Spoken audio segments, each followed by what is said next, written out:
All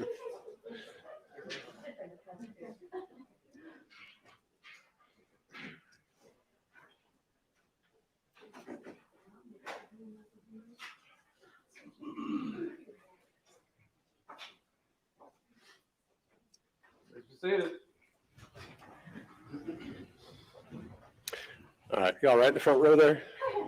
Okay. Just so excited to get to your seat, right?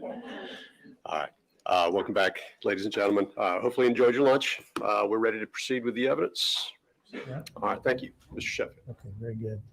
Officer Minshew, it's no longer Officer Minshew, is that correct? Right. Okay, if I slip into that, it's only because you're the officer on this case. Okay.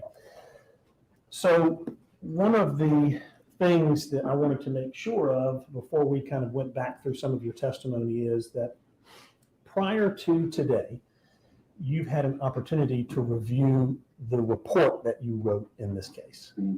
Is that correct? That's correct. Okay. You've also had the body cam video that we've been talking about, and you've had an opportunity to review that body cam video in its entirety? That's correct. Okay, because it runs for quite a long time after you get there. I just want to make sure that you've been able to see all of it. Yes. Okay, very good.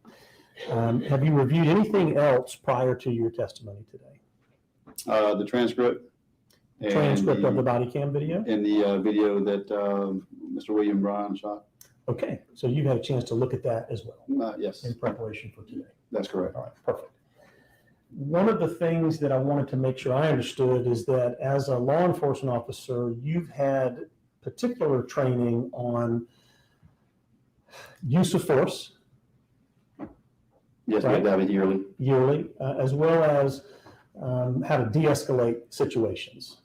Yes. Okay. And so one of the things that you're doing when you arrive on the scene in this case is you are trying to make an initial assessment of what in the world has just happened here, right? Yes. And in this scene in particular, because there is a body lying on the ground that is bloody, and there are two men standing around it, you need to make sure that the scene is safe.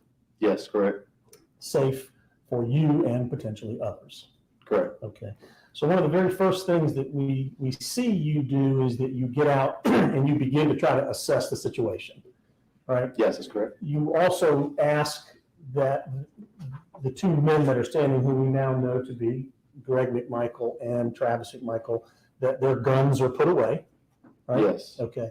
And in no time did you see Travis McMichael go to the grass to try to pick up his shotgun? No, I didn't see. Okay. Do that. The issue for you also is to try to start to get a little information from these gentlemen, right? Yes. So you are trying to assess their level of cooperation when you're first engaging them in conversations. Yes, I'm observing that from the beginning, yes. Okay. And so one of the things that you will do is you will ask questions. Correct. You will see how they answer you in return, right? Yes. You'll begin to try to develop a sense of their mental state, right? Yes. And in this case, it was one of the things that you've already testified to is that there was a lot of pacing going on, right? Travis McMichael was doing a lot of pacing in a small area. Correct. Greg McMichael was doing a lot of pacing in a small area. That's correct. Travis McMichael actually had blood kind of covering him front and back. Yes. Right? Okay. You recall seeing that he had blood on his arms, right? Yes, it was on his arms, hands, and his head. On his head. Yeah. And you recall seeing that he also had some blood here on the back of his neck even. Yes. Okay. So this was a fairly, as you were beginning to observe it, a fairly traumatic scene that was kind of unfolding in front of your eyes. Absolutely. And Mr. Travis McMichael was still under the influence of that trauma. Objection to speculation, Your Honor. Based on your observations, he was still under the influence of that trauma. Objection to speculation, Your Honor. I'm not asking you to speculate what was in his mind, that he was visibly traumatized by the experience. Let's let him describe it. That'll be easier for the court. So I'm going to lead him with cross-examination, Your Honor, and so I'm going to say to him the question that I want him to answer. So, understanding what the basis of the question is, Yes. it's going to be important for the court to get an understanding from the witness Sure. whether he is responding to your question or whether he's testifying to it. You can ask it either way. Okay. I'm not asking you to guess what was in his mind, but you visually took in the way he was behaving. Is that correct? I did. And he appeared to be traumatized. I would suspect that any person with a soul or a heart would be in shock. You heard me asking about Travis McMichael, though, right? Yes, Okay. He appeared to be traumatized.